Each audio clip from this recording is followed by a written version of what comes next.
ஒரு அறை கொண்ட வீட்டில் 80 வாக்காளர்கள் உள்ளனர். அந்த இடத்தை பார்வையிட்ட போது அங்கு யாரும் வசிக்கவில்லை. ஒரு வாக்காளருக்கு ஒரே தொகுதியில் 4 வாக்குச்சாவடியில் ஓட்டு உள்ளது. கர்நாடகாவில் ஒரே நபர் பல பூத்களில் வாக்குகளை செலுத்தியுள்ளார். இப்படி பலர் வாக்குகளை செலுத்தியுள்ளனர். இது தவிர ஒருவருக்கு மகாராஷ்டிரா, உத்தரப்பிரதேசத்தில் தலா 1 ஓட்டும், பெங்களூரு மகாதேவபுரா தொகுதியில் 2 ஓட்டும் உள்ளது. இது ஒரு குறிப்பிட்ட தொகுதியில் நாங்கள் மேற்கொண்ட ஆய்வு மட்டுமே. இந்த ஆய்வை நாங்கள் செய்து முடிப்பதற்கு எங்களுக்கு 6 மாதங்கள் ஆகியுள்ளது. தேர்தல் ஆணையம் எங்களுக்கு மின்னணு தரவை வழங்குவதில்லை. ஏனென்றால் அவர்கள் நாங்கள் வாக்காளர் பட்டியலை கவனமாக ஆய்வு செய்வதை தேர்தல் ஆணையம் விரும்பவில்லை. தேர்தல் ஆணையம் எங்களுக்கு மின்னணு தரவுகளை வழங்கினால் அதை ஆய்வு செய்ய எங்களுக்கு 30 வினாடிகள் போதும் என்றார். அதனால் வாக்காளர் பட்டியலை பகுப்பாய்வு செய்ய முடியவில்லை. OCR ஆப் பயன்படுத்தி ஸ்கேன் செய்தால் அவற்றிலிருந்து தரவை பெற முடியாது. தேர்தல் ஆணையம் ஏன் இந்த காகித துண்டுகளை பாதுகாக்கிறது? தேர்தல் ஆணையம் வேண்டுமென்றே இயந்திரம் படிக்க முடியாத ஆவணங்களை வழங்குகிறது. இயந்திரம் படிக்கக்கூடிய வாக்காளர் பட்டியலை வழங்காததும், சட்டத்தை மாற்றுவதன் மூலம் CCTV காட்சிகளை அனுமதிக்காததும் தேர்தல்களை திருட பாஜகவுடன் தேர்தல் ஆணையம் கூட்டு சேர்ந்துள்ளது என்பதை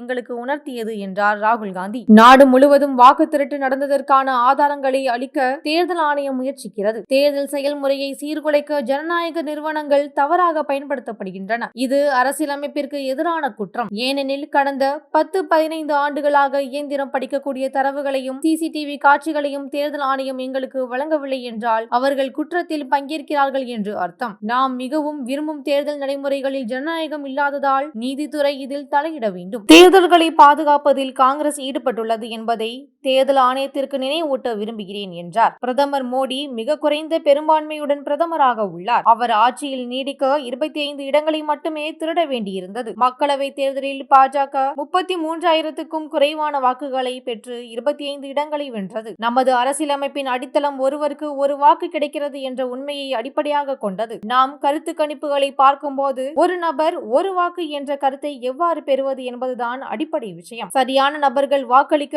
அனுமதிக்கப்படுகிறார்களா, போலி நபர்கள் சேர்க்கப்படுகிறார்களா, வாக்காளர் பட்டியல் உண்மையா இல்லையா என்று சில காலமாக பொதுமக்களிடையே சந்தேகம் உள்ளது. ஒவ்வொரு கட்சியையும் ஆட்சிக்கு எதிரான அலை தாக்குகிறது. ஆனால் ஜனநாயக கட்டமைப்பில் ஆட்சிக்கு எதிரான அலையால் பாதிக்கப்படாத ஒரே கட்சி பாஜக மட்டுமே. இதனால் தான் தேர்தல் முடிவுகளுக்கு பிந்தைய கருத்து கணிப்புகள் பெருமளவில் தவறாக போகின்றன. அதேபோல் ஒவ்வொரு அரசியல் கட்சிகளும் நடத்தும் உள்கருத்து கணிப்புகளும் பொய்த்து போய்விடுகின்றன. இதே போன்ற தேர்தல் திருட்டு குற்றம் நாடு முழுவதும் மாநிலத்திற்கு மாநிலம் என மிகப்பெரிய அளவில் செயல்படுகிறது என்பதை நாங்கள் உறுதியாக நம்புகிறோம். இவ்வாறு ராகுல் காந்தி தெரிவித்தார். தேர்தல் ஆணையம் மீது உரிய ஆதாரத்துடன் ராகுல் காந்தி தெரிவித்த குற்றச்சாட்டு நாடு முழுவதும் மிகப்பெரிய பரபரப்பை ஏற்படுத்தி வருகிறது.